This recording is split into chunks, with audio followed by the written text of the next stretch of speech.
નમસ્કાર, આજના સમાચાર બુલેટિનમાં આપ સૌનું સ્વાગત છે. હું છું પાયલ ભટ્ટ. આપ જોઈ રહ્યા છો DNTV ન્યૂઝ. તો સમાચારની શરૂઆત કરીએ સૌપ્રથમ હેડલાઇન્સથી. 2 મહિનાથી પગાર નહીં મળતા કોર્પોરેશનના બગીચામાં ફરજ બજાવતા કામદારોમાં રોષ. તંત્ર સમક્ષ ન્યાયની ગુહાર.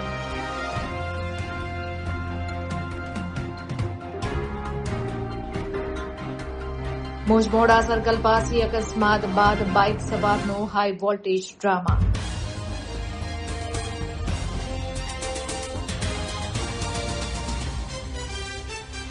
વડોદરાના પૂર્વ વિસ્તારમાં પાણીનો કકળાટ યથાવત. સોસાયટીના રહીશોનો વોર્ડ કચેરીએ હોબાળો.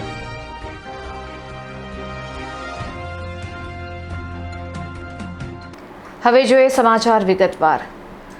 વડોદરા શહેરના કોર્પોરેશન સંચાલિત બગીચાઓમાં કામ કરતા કામદારોને છેલ્લા 2 મહિનાથી પગાર ચૂકવવામાં નહીં આવતા કામદારોની હાલત કફોડી બની છે. સંસ્કારી નગરી વડોદરા શહેરના કોર્પોરેશન સંચાલિત બગીચાઓમાં ફરજ બજાવતા પાર્ક્સ એન્ડ ગાર્ડન શાખાના હેલ્પર અને માળી સહિતના આશરે 150 થી 200 જેટલા કામદારો ભારે આર્થિક સંકટનો સામનો કરી રહ્યા છે. છેલ્લા 2 મહિનાથી પગાર ચૂકવવામાં ન આવતા કામદારોમાં ભારે રોષ જોવા મળી રહ્યો છે. ગુજરાત મજદૂર સેનાના અગ્રણી મનોજ પંડિતે આક્ષેપ કર્યો છે કે હરિકૃષ્ણ કંપનીના કોન્ટ્રાક્ટર ભાવિન પટેલ દ્વારા કામદારોનું શોષણ કરવામાં આવી રહ્યું છે. નિયમ મુજબ લઘુત્તમ વેતન ચૂકવવાને બદલે માત્ર 7,000 રૂપિયા જેટલો પગાર આપવામાં આવે છે અને તે પણ છેલ્લા 2 મહિનાથી બંધ છે. પગાર ન મળવાને કારણે અનેક કામદારોના પરિવાર પર આર્થિક સંકટ ઉભું થયું છે. કેટલાક કામદારોને ઘરનું ભાડું ભરવા માટે દાગીના ગીરવે મૂકવાની ફરજ પડી હોવાનું પણ સામે આવ્યું છે. આ ઉપરાંત કામદારોને ઓળખપત્ર આપવામાં આવ્યા નથી, જેને કારણે રાત્રિ દરમિયાન ફરજ બજાવતા સમયે લોકો સાથે ઘર્ષણ સર્જાતા મુશ્કેલીઓનો સામનો કરવો પડે છે. આ પ્રશ્નને લઈને મોટી સંખ્યામાં મહિલા અને પુરુષ કામદારો મ્યુનિસિપલ કમિશનરને રજૂઆત કરવા પહોંચ્યા હતા. કમિશનર બેઠકમાં હોવાથી ડાયરેક્ટર જયસ્વાલ સાહેબે કામદારો સાથે મુલાકાત કરી ટૂંક સમયમાં પગાર ચૂકવવાની ખાતરી આપી હતી. કામદારોએ ચીમકી ઉચ્ચારી છે કે જો આગામી 1 સપ્તાહમાં પગાર નહીં ચૂકવાય તો હડતાલ અને રેલી જેવા આંદોલનાત્મક પગલાં લેવામાં આવશે. અમે બધા ગાર્ડન શાખાના હેલ્પર માળી બધા કામદારો છીએ. બધા કોન્ટ્રાક્ટના કામદારો છે. ઘણા વર્ષોથી કામ કરીએ છીએ. છેલ્લા 2 મહિનાથી અમને પગાર નથી મળ્યો અને કોન્ટ્રાક્ટર અમારો ફોન નથી ઉપાડતા. કોન્ટ્રાક્ટર લઘુત્તમ વેતન પ્રમાણે આપવાને બદલે ફક્ત 7,000 રૂપિયા પગાર આપે છે. કોઈ પણ કામદારને આઈડેન્ટિટી કાર્ડ નથી આપ્યું. કોઈ પણ કામદારનો પ્રોવિડન્ટ ફંડ, ESI, રજાઓ કંઈ પણ આપતા નથી અને એટલે અમારે ના છૂટકે કમિશનર સાહેબને રજૂઆત કરવા અમે આવ્યા છીએ. કમિશનર સાહેબ છે નહીં અને ડેપ્યુટી કમિશનર સાહેબે અમને મિટિંગ નથી આપી. બીજા મિટિંગમાં જેવું કે અમે જયસ્વાલ સાહેબને મળ્યા અને જયસ્વાલ સાહેબને બધી રજૂઆત કરી કે અમને 2 મહિનાથી પગાર નથી મળ્યો. જયસ્વાલ સાહેબે અમને ખાતરી આપી છે, એમણે દરખાસ્ત તૈયાર કરી છે અને અમને પગાર મળે એ માટે લેખિતમાં રજૂઆત કરવા અમને કહ્યું છે. અમે લેખિતમાં રજૂઆત કરીશું. અમને જો 2 મહિનાનો પગાર અઠવાડિયામાં નહીં મળે તો અમે ફરીથી ધરણા કરીશું અને ભૂખ હડતાલ પણ કરીશું. હા, કોન્ટ્રાક્ટર જે છે હરિકૃષ્ણ કોન્ટ્રાક્ટર છે. એનું નામ શું છે ભાઈ? ભાવિન પટેલ નામ છે એનું. અને એ ઇરેગ્યુલર છે, કોઈ દિવસ મળવા નથી આવતો અને અડધો પગાર જ આપે છે. એની સામે પગલાં લેવા જોઈએ. અમે કોન્ટ્રાક્ટરને ફરીથી કોન્ટ્રાક્ટ ના મળે એના માટે પણ રજૂઆત કરવાના છે અને કામદારોનું શોષણ અટકાવવા માટે છેલ્લે સુધી અમે લડી લઈશું. વડોદરાના મોજમોડા સર્કલ પાસે કાર ચાલક અને બાઇક ચાલક વચ્ચે અકસ્માત સર્જાયો હતો. આ અકસ્માતમાં બાઇક ચાલકે હાઈ વોલ્ટેજ ડ્રામા ઊભો કર્યો હતો અને કારના કાચ તોડીને કાર ચાલક સાથે મારામારી પર ઉતરી આવ્યો હતો. મોજમોડા સર્કલ પાસે એક 4 વ્હીલર કાર અને બાઇક વચ્ચે સામાન્ય ટક્કર થઈ હતી. આ અકસ્માત બાદ બાઇક ચાલકે કાર ચાલક સાથે ઉગ્ર ગાળાગાળી શરૂ કરી દીધી હતી અને મામલો એટલો વિચક્યો હતો કે બાઇક સવારે કારના કાચ તોડી નાખ્યા હતા અને કાર ચાલક સાથે રસ્તા પર જ મારામારી કરવા લાગ્યો હતો.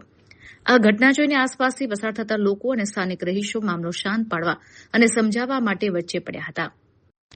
જોકે ઉશ્કેરાયેલા બાઇક સવારે તેમને પણ છોડ્યા ન હતા અને સમજાવવા આવેલા લોકો સાથે પણ ઝઘડો કરી અસભ્ય વર્તન કર્યું હતું. ઘટના સ્થળે હાજર લોકોના જણાવ્યા અનુસાર બાઇક સવારની હરકતો અને વર્તન જોતા તે દારૂ અથવા અન્ય કોઈ નશાની હાલતમાં હોય તેવું સાફ દેખાઈ આવતું હતું. નશાને કારણે જ તેને આટલો મોટો હોબાળો મચાવ્યો હતો. ઘટનાની જાણ થતાં સ્થાનિક પોલીસ તાત્કાલિક ઘટના સ્થળ ઉપર દોડી આવી હતી.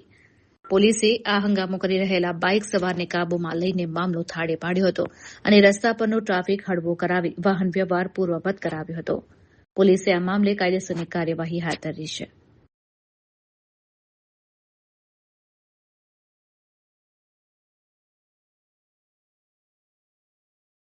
વડોદરાના પૂર્વ વિસ્તારમાં પાણીનો કકળાટ યથાવત જોવા મળ્યો છે, ત્યારે સોસાયટીના રહીશોએ વોર્ડ કચેરી ખાતે હોબાળો મચાવ્યો હતો. ખોડિયારનગર રોડ પર આવેલી કૃષ્ણનગર વિભાગ 2 સોસાયટીના રહીશોએ પાણીના પોકાર સાથે વોર્ડ નંબર 4ની કચેરી ખાતે પહોંચીને તંત્ર સામે ભારે હોબાળો મચાવ્યો હતો. સોસાયટીના રહીશોનો આક્ષેપ છે કે છેલ્લા 4 મહિનાથી તેમને પૂરતું અને યોગ્ય પ્રેશરથી પાણી મળી રહ્યું નથી.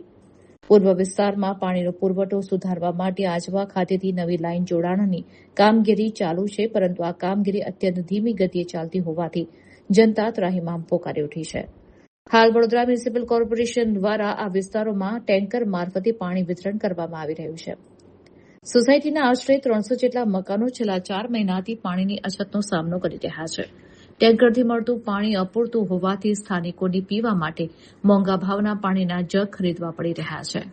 અનેકવાર વોર્ડ કચેરીમાં લેખિત મૌખિક રજૂઆતો કરવામાં આવી હોવા છતાં આજ દિન સુધી અધિકારીઓ આ રજૂઆતને સાંભળતા નથી કે કોઈ નક્કર ઉકેલ લાવતા નથી. વારંવારની આડસથી કંટાળેલા રહીશોએ હવે સીધા મ્યુનિસિપલ કમિશનરને ઉગ્ર રજૂઆત કરવાની અને જો યોગ્ય ન્યાય નહીં મળે તો આંદોલન કરવાની ચીમકીઓ જારી છે.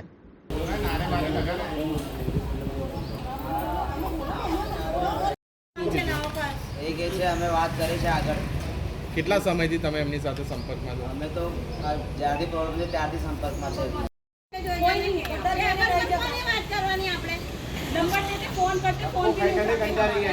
હમણાં નવા કોર્પોરેટરો જે બન્યા છે એમને અમારા ચહેરા જો નંગાઈ જાય છે સાહેબ. આમનું તો 4-5 મહિનાથી છે, પણ મારે તો છેલ્લા 2 વર્ષથી પાણી નથી આવ્યું.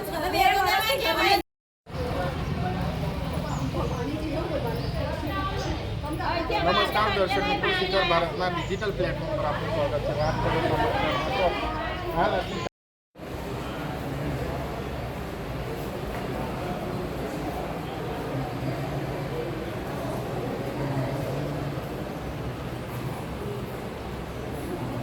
કૃષ્ણનગર 2 માંથી આવ્યા છે સાહેબ. આજે 4-5 મહિનાથી પાણીની પ્રોબ્લેમ છે. અમે કેટલી કમ્પ્લેનો નાખી પણ કોઈ અહીંયા કોઈ સાંભળવા જેવું સાહેબ નથી. આજે કેટલા દાડાથી અમે આવ્યા છે પણ સાહેબ લોકો કોઈ મળતા બી નથી અહીંયા. કોઈ આજે તમે બી જોઈ શકો છો કે અંદર કોઈ સાહેબ નથી બેઠેલું. આજે 4 મહિનાથી પાણીની પ્રોબ્લેમ છે, કોઈ પાણીની કોઈ નિકાલ આવતો નથી. કેટલા સાહેબોને મળ્યા, ફોન કરે, ફોન નહીં ઉચકતા સાહેબો લોકો. આગળ અમે શું કરીએ? આજે કઈ જગ્યાએ આવ્યા છો તમે? અમે વોર્ડ નંબર 4માં આવ્યા છે. તો શું જોવા મળ્યું? કોઈ સાહેબો બેસા નથી. આવીને એક સાહેબ બેસે એ બી આવીને જતા રહ્યા કે અમે કરીશું ફોન કર્યા પણ ફોન બી કશું ઉપાડતા નહીં, કશું કરવાનું નહીં. કેટલા સમયથી આવા ધક્કા ખાવ છો તમે? અમે આજે 3-4 મહિનાથી ધક્કા જ ખાઈએ છીએ. ગયા વર્ષે બી એવું પ્રોબ્લેમ હતું પણ પાણી આવી ગયું, પણ આ વર્ષે તો કશું જ નિકાલ નથી આવતું. ને હમણાં 25 તારીખે વોટિંગ હતી ત્યારે બધા આવ્યા હતા કે પાણી આવશે, તો 2 દિવસ પાણી આવ્યું, પછી ત્રીજા દિવસે પાછું બંધ થઈ ગયું. હવે કોઈ જોવા નથી આવતું. હાલમાં જે નવા કોર્પોરેટરો બન્યા છે એમને તમે સંપર્ક કર્યો કે આવી સમસ્યાઓ છે? હા, બધાને કર્યો હતો. ઓનલાઈન મેસેજ બધાને લાખ્યો છે કે પાણી નથી આવતું, પણ કોઈ નિકાલ નથી આવતો. સાહેબ શું કહેવામાં આવે? એમના દ્વારા કહેવાય કે અમે વાત કરીશું વીએમસીમાં, પણ આગળ વાત થતી નથી કશું પણ. કેટલા મકાનો છે કૃષ્ણનગરમાં? 350-400 મકાનો છે. શું નામ આપનું? મારું નામ મિસ્ત્રી રાખી શિવપ્રસાદ. મારું નામ વિપુલ શર્મા છે. અમે પાણીની સમસ્યા લઈને આવ્યા છે અને કૃષ્ણનગર 2માં રહીએ છીએ અમે લોકો. ને અમે અહીંયા છેલ્લા 4 મહિનાથી દોડાદોડ કરીએ છીએ. અહીંના એન્જિનિયર છે, ડેપ્યુટી એન્જિનિયર છે, એ અમારું ફોન રિસીવ કરતા નથી. ફોન રિસીવ કરે છે અમુક વાર તો એવું કહે છે મિટિંગમાં છું, તમને કોલ કરું છું. એ ફોન ઉઠાવીને ડાયરેક્ટ એવું કે પાણીનો અમે કહીએ તો એવું કહે છે કે તમારો પ્રોબ્લેમ સોલ્વ થાય છે, નવી લાઈનો માટે પ્રોસેસ કરીએ છીએ. પ્રેશરનું અમે કીધું, પ્રેશરનું બી એ લોકો પ્રેશર બી ખોલતા નથી. પાણી અમારે ત્યાં છેલ્લા 4 મહિનાથી પાણી આવતું નથી. ને ટેન્કરો મોકલે છે. હવે ટેન્કરોમાંથી 300-400 મીટર સુધી ઘર છે. હવે 300-400 મીટર સુધી ભરીને એક ડોલ કેવી રીતે લઈ જશે માણસો? ટેન્કરો 3 થી 4 ટેન્કર મોકલે છે અને મકાનો 300-350 મકાન છે. આ જે સ્થાનિક કોર્પોરેટરો છે એમને તમે ઓળખો છો ખરા? કોર્પોરેટરને બી અમે વાત કરી છે. એ બી એવું કહે છે કે અમે તમારી વાત આગળ કરીએ છીએ, વીએમસીમાં વાત કરી છે, પણ હવે એમનું બી કંઈ નિકાલ આવતું નથી. અમારે જવાબ શું આપ્યો એમને? જવાબ એવું આપ્યું કે તમારે આગળ વાત કરી છે, એવું કહે છે અમને ખાલી. તમને યોગ્ય જવાબ નથી મળ્યો તો આગામી દિવસોમાં શું કરશો? આગામી દિવસો અમે આ જ કરશું, નહીં તો વીએમસી કમિશનર છે અરુણ મહેશ બાબુ, એમને કોન્ટેક કરશું. એવું બધું અમે ત્યારના દોડા જ કરીએ છીએ, પણ અમારી કોઈ રજૂઆત થતી નથી અહીંયા. અમદાવાદમાં ફેશનનું નવું ડેસ્ટિનેશન જોવા મળ્યું છે. નેક્સસ અમદાવાદ વન મોલ ખાતે અઝોર્ટે સ્ટોરનું ભવ્ય લોન્ચિંગ કરવામાં આવ્યું. પશ્ચિમ ભારતમાં પોતાની હાજરીને વધુ મજબૂત કરતા રિલાયન્સ રિટેલના પ્રીમિયમ ફેશન અને લાઇફસ્ટાઇલ બ્રાન્ડ અઝોર્ટે દ્વારા અમદાવાદના નેક્સસ અમદાવાદ વન મોલ ખાતે તેના પ્રથમ અને દેશના 44મા સ્ટોરનું ભવ્ય લોન્ચિંગ કરવામાં આવ્યું છે. લોકપ્રિય અભિનેત્રી જાનકી બોડીવાલાના હસ્તે રિબન કટિંગ કરીને આધુનિક સ્ટોરનું અનાવરણ કરાયું હતું. એક જ ફ્લોર પર આશરે 12,865 ચોરસ ફૂટના વિશાળ વિસ્તારમાં ફેલાયેલો આ સ્ટોર ગ્રાહકોને વૈશ્વિક ફેશન અને અત્યાધુનિક ટેકનોલોજીનો અદભુત સમન્વય પૂરો પાડે છે. અહીં આધુનિક ભારતીય ગ્રાહકોની પસંદગીને ધ્યાનમાં રાખીને વિમેન્સ વેર, મેન્સ વેર, કિડ્સ વેર અને આકર્ષક એસેસરીઝની વિશાળ શ્રેણી ઉપલબ્ધ કરાવવામાં આવી છે. ભારતના એકમાત્ર નિયો સ્ટોર તરીકે ઓળખાતા અઝોર્ટે સ્ટોરમાં ગ્રાહકોના અનુભવને બહેતર બનાવવા માટે ખાસ સુવિધાઓ આપવામાં આવી છે. આ સ્ટોર વસ્ત્રાપુર ખાતે આવેલા નેક્સસ અમદાવાદ વન મોલમાં રોજ સવારે 10 થી રાત્રે 10 વાગ્યા સુધી ગ્રાહકો માટે ખુલ્લો રહેશે. આ લોન્ચિંગ સાથે અઝોર્ટે અમદાવાદના ફેશન પ્રેમીઓ માટે માત્ર ખરીદી જ નહીં પરંતુ સેલ્ફ એક્સપ્રેશન અને ગ્લોબલ ટ્રેન્ડ્સનું એક નવું કેન્દ્ર બનવા સજ્જ છે. I'm really happy to be here. I just love the collection and any vibe છે, I'm loving it. I find it very unique, બહુ જ એસ્થેટિક છે અને સૌથી મહત્વની વાત છે કે પ્રોપરલી આમ જેન્ઝી ફ્રેન્ડલી સ્ટોર આપણે ના કહીએ એવું છે. Gen Zs doesn't need any advice. I mean, they are like rocking always. Unique I can say about the Hello Kitty collection. I think તમને અઝોર્ટના સ્ટોરમાં જ તમને મળશે Hello Kitty collection. And I loved કે જેન્ઝીને લઈને જે લોકોએ કલેક્શન એ લોકોએ ડિઝાઇન કર્યો છે એટલે પ્રોપરલી એસ્થેટિક છે, યુનિક છે અને સૌથી યુનિક વસ્તુ મને એના સ્માર્ટ ટ્રાયલ રૂમ્સ લાગ્યા કે જે આજ સુધી મેં જોયા નથી અને સ્પેશિયલી જો if you want try any outfit અને જો ઓકેઝન પ્રમાણે તમારી લાઇટિંગ્સ પણ ચેક કરવી હોય તો you can get it in the trial room. That is for the moon lighting actually. વડોદરામાં MGVCLના કર્મચારીઓ દ્વારા કાળી પટ્ટી ધારણ કરીને વિરોધ પ્રદર્શન યોજવામાં આવ્યું હતું. વડોદરાની મધ્ય ગુજરાત વીજ કંપની એટલે કે MGVCL કચેરી ખાતે કર્મચારીઓ દ્વારા વિરોધ પ્રદર્શન યોજવામાં આવ્યું. ગુજરાત ઉર્જા સંયુક્ત સંકલન સમિતિના નેજા હેઠળ અખિલ ગુજરાત વિદ્યુત કામદાર સંઘ અને GB એન્જિનિયર્સ એસોસિએશન દ્વારા કાર્યક્રમનું આયોજન કરવામાં આવ્યું. મળતી માહિતી મુજબ મેનેજમેન્ટને અગાઉ પાઠવાયેલી આંદોલન નોટિસના અનુસંધાને કર્મચારીઓ અને એન્જિનિયરોએ કાળી પટ્ટી પહેરીને સૂત્રોચ્ચાર કર્યા. મધ્ય ગુજરાતના 7 જિલ્લાઓમાં આવેલી 128 પેટા સબ ડિવિઝન, 18 ડિવિઝન અને 5 વર્તુળ કચેરીઓ સહિત વડોદરા કોર્પોરેટ કચેરીના આશરે 700 જેટલા એન્જિનિયરો અને 4,500 જેટલા કર્મચારીઓ આ વિરોધ પ્રદર્શનમાં જોડાયા હતા.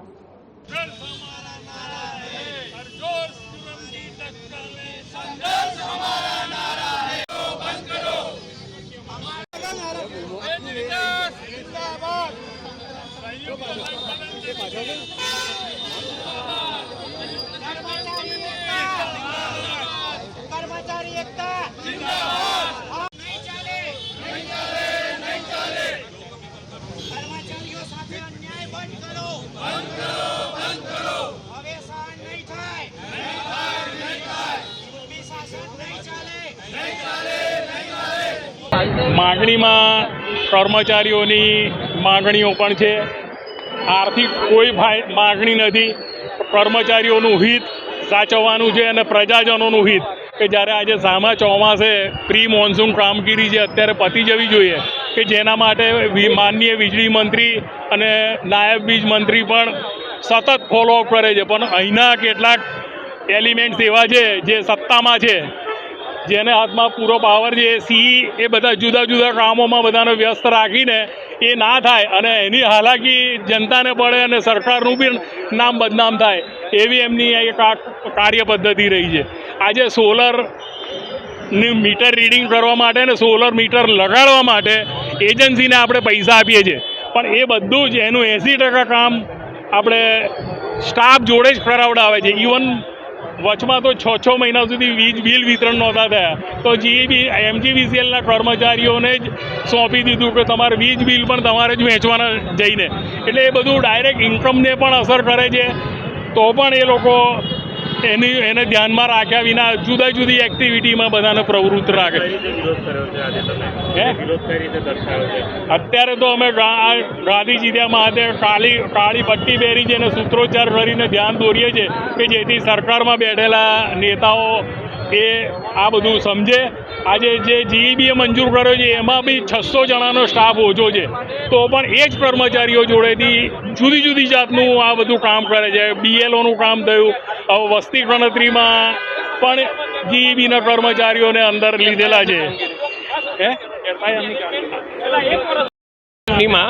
મુખ્ય બે જીઈબી એન્જિનિયર્સ એસોસિએશન અને અખિલ ગુજરાત વિદ્યુત કામદાર સંઘના આપણે કેટલાક 5 મુદ્દાઓમાં અમે આ આંદોલનની નોટિસ આપેલી, પરંતુ મેનેજમેન્ટ દ્વારા અમને કોઈપણ જાતનો સહકાર મળેલ નથી અને અમારો મુદ્દા હજુ બી પેન્ડિંગ છે.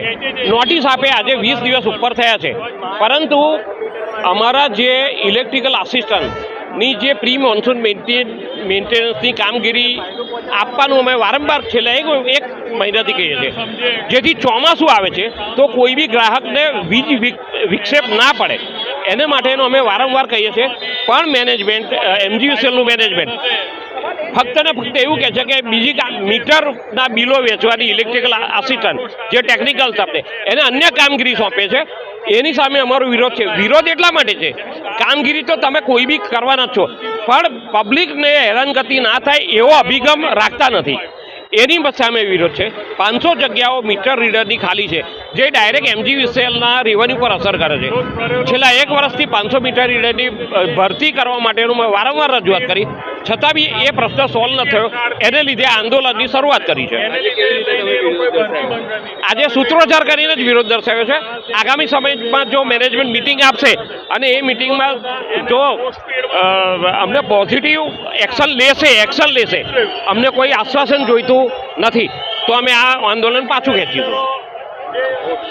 વડોદરા શહેરમાં બકરીદના તહેવારને ધ્યાનમાં રાખીને પીકલ ધનુર્ધારી ફાઉન્ડેશન દ્વારા કલેક્ટર કચેરી ખાતે રજૂઆત કરવામાં આવી હતી. વડોદરા શહેરમાં આગામી સમયમાં બકરીદનો તહેવાર આવી રહ્યો છે. તહેવાર દરમિયાન પશુઓને કતલખાનામાં લઈ જવાના મુદ્દે વડોદરાની નવીન કલેક્ટર કચેરી ખાતે રજૂઆત કરવામાં આવી હતી. પીકલ ધનુર્ધારી ફાઉન્ડેશનના સહયોગથી જિલ્લા કલેક્ટરને આ બાબતે આવેદનપત્ર આપવામાં આવ્યું હતું. સાથે જ પોલીસ કમિશનર, વડોદરા મહાનગરપાલિકાના અધિકારીઓ તેમજ સ્થાનિક પોલીસ સ્ટેશનમાં પણ રજૂઆત કરવામાં આવી હતી. આ સમગ્ર મામલે પીકલ ધનુર્ધારી ફાઉન્ડેશન દ્વારા મીડિયા સમક્ષ માહિતી આપતા યોગ્ય કાર્યવાહી કરવાની માંગ કરવામાં આવી હતી.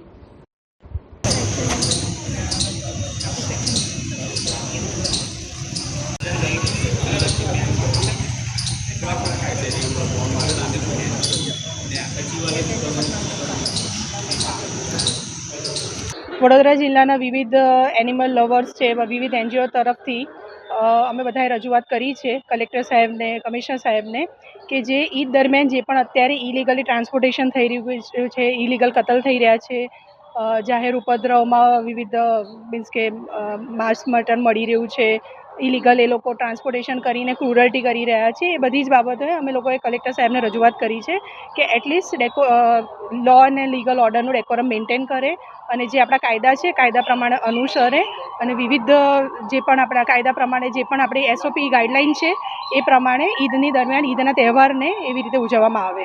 બની શકે તો અમે પ્રયત્ન કરી રહ્યા છીએ કે ઇકો ફ્રેન્ડલી ઈદ ઉજવો, જેથી પશુઓની કતલ રોકી શકાય, ક્રુઅલ્ટી રોકી શકાય અને મૂગા જાનવરોને બચાવી શકાય. અમે કલેક્ટર સાહેબમાં રજૂઆત કરી છે, SP સાહેબમાં રજૂઆત કરી છે, CP સાહેબમાં રજૂઆત કરેલી છે, વિવિધ બધા જ પોલીસ સ્ટેશનમાં રજૂઆત કરી છે, ગુજરાત પશુ કલ્યાણ બોર્ડમાં રજૂઆત કરેલી છે, જે બી જે આ ડિપાર્ટમેન્ટને લગતા તમામ VMC છે બધી જગ્યાએ રજૂઆત કરેલી છે. અમે અમારી માંગણી એ જ છે કે ઇલીગલ ટ્રાન્સપોર્ટેશન અટકાવો, ઇલીગલ કતલ અટકાવો. દેન આફ્ટર એમાં એવું છે કે જે પશુ બજાર અત્યારે ઊભા થઈ રહ્યા છે, હાલમાં જોઈ શકો છો તમે વડોદરા જિલ્લાના, વડોદરા શહેરના વિવિધ સ્થળો એવું છે કે પશુ બજારો છે, પશુઓને તાપમાં રાખવામાં આવ્યા છે, એ લોકોને પાણીની સગવડ નથી, ખાવાનું ઘાસચારાની કોઈ સગવડ નથી, તાપની નીચે બિચારા આટલી ગરમીમાં પણ રહી શક્યા છે. એ બાબતે જરૂરી યોગ્ય કાર્યવાહી કરે અને એની પર આગળ કાયદેસરના પગલાં ભરે. અમારી સંસ્થાનું નામ છે પીકલ ધનુર્ધારી ફાઉન્ડેશન તથા વડોદરા જિલ્લા અને વડોદરા શહેરના તમામ એનિમલ લવર તથા NGO વતી અમે લોકોએ રજૂઆત કરેલી છે.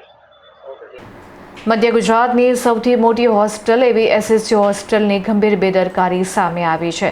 ઇમરજન્સી વોર્ડમાં કલાકો સુધી મૃતદેહો રઝળતા જોવા મળ્યા હતા. હોસ્પિટલ તંત્રની ગંભીર બેદરકારીને કારણે અકસ્માત અને ઇમરજન્સી વિભાગમાં 2 થી 3 કલાક સુધી મૃતદેહો પીએમ રૂમમાં મોકલવાને બદલે ત્યાં જ રઝળતા રહ્યા હોવાની આઘાતજનક ઘટના સામે આવી છે. નિયમ અનુસાર જ્યારે પણ કોઈ દર્દીને હોસ્પિટલમાં મૃત જાહેર કરવામાં આવે અથવા મૃત લાવવામાં આવેલ ત્યારે તેની બોડીને તાત્કાલિક કાનૂની પ્રક્રિયા પૂર્ણ કરી પોસ્ટમોર્ટમ અર્થે કોલ્ડ રૂમ કે પીએમ રૂમમાં ખસેડવાની હોય છે. જોકે તંત્રની આળસને કારણે મૃતદેહો કલાકો સુધી સારવાર વોર્ડમાં પડ્યા રહ્યા હતા, જેનાથી અન્ય દર્દીઓ અને તેમના સગા સંબંધીઓમાં ભારે આક્રોશ ફેલાયો હતો. હોસ્પિટલમાં અગાઉ પણ મૃતદેહો સમયસર કોલ્ડ સ્ટોરેજમાં ન મુકાતા ડીકમ્પોઝની ઘટનાઓ બની ચૂકી છે, જેને લઈને તે સમયે પણ પરિવારજનોએ હોસ્પિટલ પ્રશાસન સામે ભારે હોબાળો મચાવ્યો હતો. વારંવાર થતી આવી ઘટનાઓ છતાં હોસ્પિટલનું વહીવટીતંત્ર સુધારવાનું નામ જ નથી લઈ રહ્યું, જેને પગલે લોકોમાં હવે સરકારી આરોગ્ય સુવિધાઓની સંવેદનશીલતા સામે મોટા સવાલો ઉભા થઈ રહ્યા છે.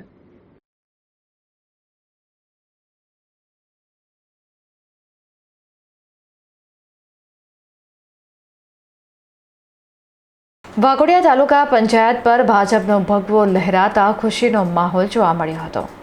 વાઘોડિયા તાલુકા પંચાયતના પ્રમુખ અને ઉપપ્રમુખ સહિતના હોદ્દેદારોની વરણી પ્રક્રિયા સત્તાવાર રીતે પૂર્ણ થઈ છે. કુલ 20 બેઠકો ધરાવતી આ તાલુકા પંચાયતમાં ભાજપે 17 બેઠકો સાથે સ્પષ્ટ બહુમતી મેળવી સત્તાના સૂત્રો સંભાળ્યા છે, જ્યારે કોંગ્રેસને 1 અને અપક્ષને 2 બેઠકો મળી હતી. આ વરણી પ્રક્રિયા નાયબ કલેક્ટર દક્ષેશ મકવાણા, તાલુકા વિકાસ અધિકારી દીપેશ પટેલ તેમજ વાઘોડિયા તાલુકા ભાજપ પ્રમુખ જયભાઈ જોશીની વિશેષ ઉપસ્થિતિમાં યોજાઈ હતી. પ્રમુખ પદે જયાબેન વસાવા, ઉપપ્રમુખ પદે વિષ્ણુબા ચૌહાણ, કારોબારી ચેરમેન પદે વિજયકુમાર પટેલ, પક્ષના નેતા તરીકે જગદીશભાઈ પરમાર, દંડક તરીકે પ્રકાશભાઈ ભાલિયાની નિમણૂક કરવામાં આવી છે. તાલુકા પંચાયતના નવનિયુક્ત પ્રમુખ જયાબેન વસાવાએ જણાવ્યું હતું કે આગામી સમયમાં તાલુકાના અધૂરા રહેલા વિકાસ કાર્યોને પ્રાથમિકતા આપીને પૂર્ણ કરવામાં આવશે, તેમજ નવા લોક ઉપયોગી કામો શરૂ કરાશે. પ્રમુખ પદની મહત્વની જવાબદારી સોંપવા બદલ તેમણે સ્થાનિક ધારાસભ્ય ધર્મેન્દ્રસિંહ વાઘેલા અને ભાજપ જિલ્લા પ્રમુખ બીજે બ્રહ્મભટ્ટનો હૃદયપૂર્વક આભાર વ્યક્ત કર્યો હતો. આ પ્રસંગે ભાજપના કાર્યકરોમાં ભારે હર્ષોલ્લાસ જોવા મળ્યો હતો.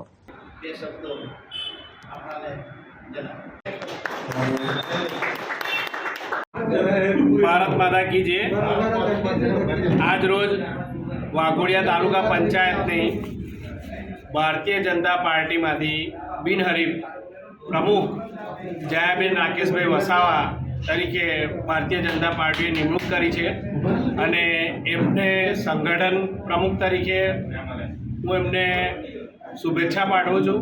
સાથે ઉપપ્રમુખ વિષ્ણુબા હરિદાસસિંહ ચૌહાણને ભારતીય જનતા પાર્ટીએ નિમણૂક કરી છે, એ બદલ એમને બી હું ખૂબ ખૂબ આભાર પાઠવું છું. અને મને વિશ્વાસ છે કે તાલુકા પ્રમુખ અને તાલુકા ઉપપ્રમુખ વાઘોડિયા તાલુકાનું નામ રોશન કરશે. ભારતીય જનતા પાર્ટીએ જે વિશ્વાસ એમના પર રાખ્યો છે એ વિશ્વાસ એ લોકો કાયમ રાખશે અને સંગઠનની પાંખને જોડે લઈ અને અમારી ચૂંટાયેલી પાંખ, સંગઠનની પાંખ જોડે રહી સમાજની સેવા કરીશું અને ભારતીય જનતા પાર્ટીનું નામ આગળ લાવીશું. માન્ય ભૂપેન્દ્રભાઈ પટેલ સાહેબને બી અમે કોઈ એવું નહીં થવા દઈએ અને અમારા લોકલાડીલા ધારાસભ્યશ્રીએ જે અમારા બધા પર વિશ્વાસ રાખ્યો છે એ અમે એમનો વિશ્વાસ નહીં તોડવા દઈએ. ભારત માતા કી જય. અસ્તુ. વંદે માતરમ. હું જયાબેન રાકેશભાઈ વસાવા, ભારતીય જનતા પાર્ટીએ જે મને પ્રમુખનું પદ આપ્યું છે તે બદલ ભારતીય જનતા પાર્ટીનો ખૂબ ખૂબ આભાર વ્યક્ત કરું છું. ડૉક્ટર બ્રહ્મભટ્ટ સાહેબ અને ધર્મેન્દ્રસિંહ વાઘેલા બાપુ, આપના લોક લાડેલા ધર્મેન્દ્રસિંહ વાઘેલા બાપુનો ખૂબ ખૂબ આભાર વ્યક્ત કરું છું. તમામ સભ્યો, બોડીના સભ્યોને લઈને કામ પૂર્ણ કરીશ. જય હિન્દ, જય ભારત, ભારત માતા કી જય. વડોદરામાં ઈંધણના ભાવ આસમાને પહોંચ્યા છે. અઠવાડિયામાં ચોથી વાર આ ભાવ વધારો કરવામાં આવતા હવે મોંઘવારીમાં વધુ એક માર સહન કરવાનો વારો આવ્યો છે. શહેરમાં પેટ્રોલનો ભાવ પ્રતિ લીટર 101 રૂપિયા અને 47 પૈસા અને ડીઝલનો ભાવ 97 રૂપિયા અને 57 પૈસાના સર્વોચ્ચ સ્તરે પહોંચી ગયા છે. છેલ્લા એક અઠવાડિયામાં આ ચોથો ભાવ વધારો છે, જેને કારણે સામાન્ય જનતાનું બજેટ સંપૂર્ણપણે ખોરવાઈ ગયું છે. મે 2022 પછી ઈંધણના ભાવ હવે સૌથી ઊંચા સ્તરે પહોંચ્યા છે. તેલ માર્કેટિંગ કંપનીઓના જણાવ્યા અનુસાર વૈશ્વિક બજારમાં ક્રૂડ ઓઇલના ભાવમાં લાગેલી તેજી અને હોર્મુઝ સ્ટ્રેટ વિસ્તારમાં વધેલા ભૌગોલિક તણાવને કારણે આયાત ખર્ચ વધ્યો છે. ઉપરાંત ડોલર સામે રૂપિયો નબળો પડતા તેલની આયાત વધુ મોંઘી બની છે. સરકારી કંપનીઓની સાથે નાયરા એનર્જી, શેલ અને જીઓ બીપી જેવી ખાનગી કંપનીઓએ પણ આ નવો ભાવ વધારો અમલમાં મૂક્યો છે. પેટ્રોલ ડીઝલના ભાવ વધવાની સીધી અસર ટ્રાન્સપોર્ટ અને કૃષિ સેક્ટર પર પડશે. તેને કારણે આગામી દિવસોમાં શાકભાજી, દૂધ અને રોજિંદી જીવન જરૂરી ચીજવસ્તુઓ મોંઘી થઈ શકે છે. 15 મે બાદથી ઇંધણના ભાવમાં સતત થઈ રહેલા વધારાને કારણે મધ્યમ વર્ગના પરિવારોમાં ભારે ચિંતા અને રોષ જોવા મળી રહ્યો છે.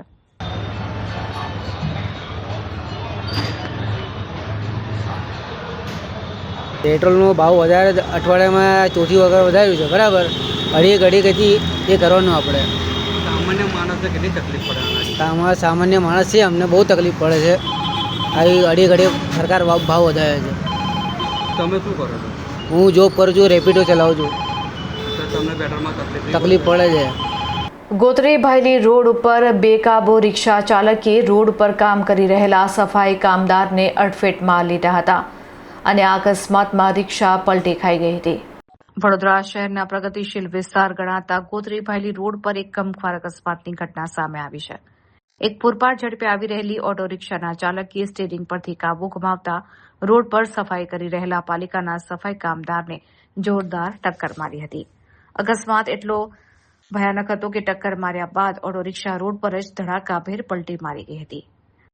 વડોદરા મહાનગરપાલિકાના વોર્ડ નંબર 10ના સફાઈ કામદાર ચંદ્રકાંત સોલંકી રોજિંદી પ્રક્રિયા મુજબ ગોધરી ભાયલી રોડ પર સફાઈની કામગીરી કરી રહ્યા હતા. આ દરમિયાન અચાનક આવેલી બેકાબુ ઓટો રિક્ષાએ તેમને અડફેટમાં લીધા હતા. અકસ્માત થતાં જ આસપાસના સ્થાનિક રહીશો અને વાહન ચાલકોના મોટા ટોળેટોળા ઘટના સ્થળ પર એકઠા થઈ ગયા હતા. લોકોએ તાત્કાલિક બચાવ કામગીરી શરૂ કરી હતી. અકસ્માતમાં સફાઈ કામદાર ચંદ્રકાંત સોલંકીની શરીરે ગંભીર ઇજા પહોંચતા તેમને તાત્કાલિક સારવાર અર્થે નજીકની ખાનગી હોસ્પિટલમાં ખસેડવામાં આવ્યા છે. અકસ્માતને પગલે રોડ પર થોડો સમય ટ્રાફિક જામની સ્થિતિ સર્જાઈ હતી. સ્થાનિક પોલીસને આ અંગે જાણ કરવામાં આવતા જ આગળની કાયદેસરની કાર્યવાહી હાથ ધરવામાં આવી છે. વડોદરાના અકોટા દાંડિયા બજાર બ્રિજ અકસ્માત ઝોન બની ગયો છે. આ બ્રિજ ઉપર સ્પીડ બ્રેકર મૂકવા માટેની સ્થાનિકોએ માંગ ઉચ્ચારી છે. વડોદરા શહેરનો હાર્દ સમાન ગણાતો દાંડિયા બજારથી અકોટા બ્રિજ સુધીનો માર્ગ હાલ વાહન ચાલકો અને રાહદારીઓ માટે જોખમી બની રહ્યો છે. ફૂલ સ્પીડમાં દોડતા વાહનો અને ચાલકોની બેદરકારીને કારણે આ રોડ પર અકસ્માતનો ગ્રાફ સતત વધી રહ્યો છે, જેને પગલે સ્થાનિક રહીશો અને મુસાફરોમાં ભારે ભયનો માહોલ જોવા મળી રહ્યો છે. આ રોડ પરથી રોજ હજારો વાહનો પસાર થાય છે. ખાસ કરીને સાંજના સમયે મોટી સંખ્યામાં લોકો પરિવાર અને બાળકો સાથે ખુલ્લી હવામાં બેસવા અને ફરવા માટે અહીં આવે છે. પરંતુ પૂરપાટ ઝડપે નીકળતા વાહનોને કારણે હવે વૃદ્ધો અને પરિવારો અહીં આવવાનું ટાળી રહ્યા છે. સ્થાનિક નાગરિકોના આક્ષેપ અનુસાર આ રોડ પરથી રોજિંદા ધોરણે પોલીસ અધિકારીઓ, ધારાસભ્યો, સાંસદ જેવા વીઆઈપી લોકો પસાર થાય છે. તેમ છતાં સુરક્ષા મુદ્દે તંત્ર ઉદાસીન છે. કોઈ અકસ્માત થાય ત્યારે પોલીસ 2-4 દિવસ ચેકિંગ કરે છે, પણ પછી સ્થિતિ જેસે તે થઈ જાય છે. અકસ્માતો રોકવા માટે અહીં કાયમી ધોરણે મોટા સ્પીડ બ્રેકર કેમ મૂકવામાં આવતા નથી તેવા પ્રશ્નો ઉદ્ભવી રહ્યા છે. સ્થાનિક રહીશોએ માંગ કરી છે કે તંત્ર દ્વારા તાત્કાલિક ધોરણે આ રોડ ઉપર સ્પીડ બ્રેકર મૂકવામાં આવે અને ટ્રાફિક નિયમન કડક કરાય. અંતમાં લોકોએ તંત્રને વહેલી તકે સદબુદ્ધિ મળે તે માટે ભગવાનને પ્રાર્થના કરી તાકીદે પગલાં લેવા વિનંતી કરી છે.